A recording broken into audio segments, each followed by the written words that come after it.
ইতিমধ্যেই নামুজাতে উন্নয়ন হওয়া শুরু হয়েছে। নামুজা ডিগ্রি কলেজে 1.5 কোটি টাকার একটা আপনার বিল্ডিং এসেছে। আমরা স্থানীয় যারা বিএনপির নেতৃবৃন্দ রয়েছে সবাই মিলে আলোচনা করছি আগামী দিনে যখন অনার্স শাখা চালু করা যায়। তেমনি ভাবে নামুজাতে একটা সরকারি হাসপাতাল রয়েছে, 5 বিশিষ্ট একটা হাসপাতাল। এখানে যদি আপনার 50 শয্য একটা হাসপাতাল গড়ে তোলা যায়, সেই জন্য আপনাদেরকে আওয়াজ তুলতে হবে ইনশাআল্লাহ। এখানে যদি সরকারি ভাবে একটা হাসপাতাল হয়, একটা মহিলা মানুষ অসুস্থ হয়ে পড়ে বা গর্ভবতী মা বোনেরা যখন অসুস্থ হয়ে পড়ে, তখন এখান থেকে যখন ব্যথা ওঠে বগলে বগলে চিকিৎসা করতে কিন্তু অনেক সময় লাগে। যানবাহনের ব্যবস্থা কিন্তু আমাদের রাস্তা খুব একটা ভালো না, মিনিমাম আধা ঘন্টা 1 ঘন্টা সময় লাগে। আবার এখানে যদি স্থানীয়ভাবে একটা যদি হাসপাতাল থাকে, আমাদের মা বোনেরা কিন্তু খুব সহজে একটা চিকিৎসা পাবে এবং মা বোনেরা নিরাপদ পাবে ইনশাআল্লাহ। 3 নম্বর বিষয়, শহীদ সুবীর জিয়াউর রহমানের নামে 9 নম্বর ওয়ার্ডে মথুরাতে একটা গবেষণা ইনস্টিটিউট করা ছিল। এই অবৈধ সরকারের আমলে এই গবেষণাগার বন্ধ হয়ে যায়। বর্তমান আমাদের প্রধানমন্ত্রী তারেক রহমান, রেজাউল করিম বাদশা ভাই, রুবেল ভাই এবং ইউনিয়ন বিএনপি আর্মি সহ আবার নতুন করে এই গবেষণাগার আপনার শুরু হতে যাচ্ছে। এখানে একটা নতুন বিল্ডিং আছে 1.5 কোটি টাকা। এখানেও ইনশাআল্লাহ গবেষণাও হবে, এলাকার উন্নয়নও হবে এবং অনেক ব্যক্তি স্থানীয় জনগণ ওখানে চাকরি পাওয়ার সুযোগ পাবে ইনশাআল্লাহ। বিএনপি এইভাবেই কাজ করবে ইনশাআল্লাহ।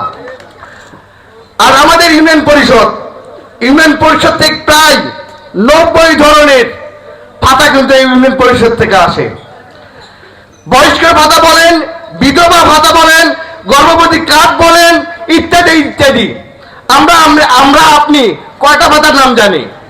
নামুজা ইউনিয়ন পরিষদে একটা স্বচ্ছতা, কি কি সুবিধা পাওয়া যায় আর কি কি সুবিধা পাওয়া যায় না, এখান থেকে কি সুশাসন করা যায়, রাস্তাঘাট কিভাবে উন্নয়ন করা যায়, এই জন্য আপনাদের কাছে আমি এসেছি।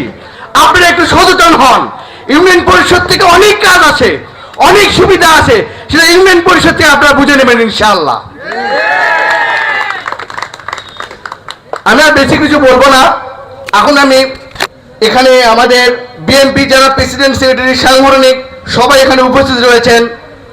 বর্তমান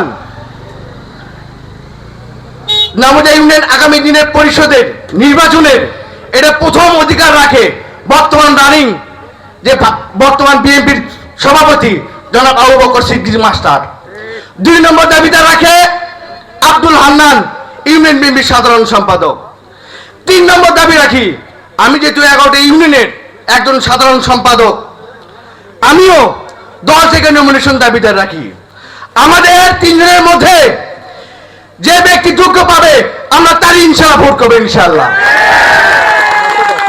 2 নম্বর বিষয়টা হচ্ছে আপনাদের বলি, আমি রানিং সাধারণ সম্পাদক, ইনি রানিং সাধারণ সম্পাদক, ইনি হচ্ছে রানিং সভাপতি।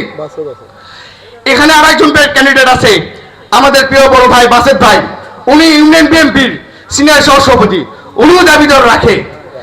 আমাদেরকে কেন সদর উপজেলা বিএনপি বা জেলা বিএনপি বা তারেক রহমান কাজ দিবে না, এটা ইনশাআল্লাহ আমরা দেখব। আমাদের কি ভুল? আমরা কি সন্ত্রাস, চাঁদাবাজ না দলে যদি কাজ করি নাই? আমরা বিশ্বাস করি আমাদের পর থেকেই জ্যেষ্ঠ তারেক রহমান, রেজাউল করিম বাদশা ভাই এবং আব্দুল আহমেদ খান রুবেল ভাই সহ যাচাই বাছাইয়ের মাধ্যম দিয়ে কাজ দিলে আগামী দিনে উন্নয়ন হবে, কাজ দিলে সমন্বয়ভাবে কাজ করতে পারবে ইনশাআল্লাহ। যাচাই বাছাই শেষ করে আমাদের মধ্যে থেকে ইনশাআল্লাহ নমিনেশন পাবে।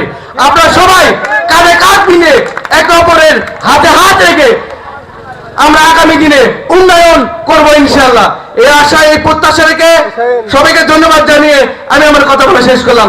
সবাইকে ধন্যবাদ। আসসালামু আলাইকুম।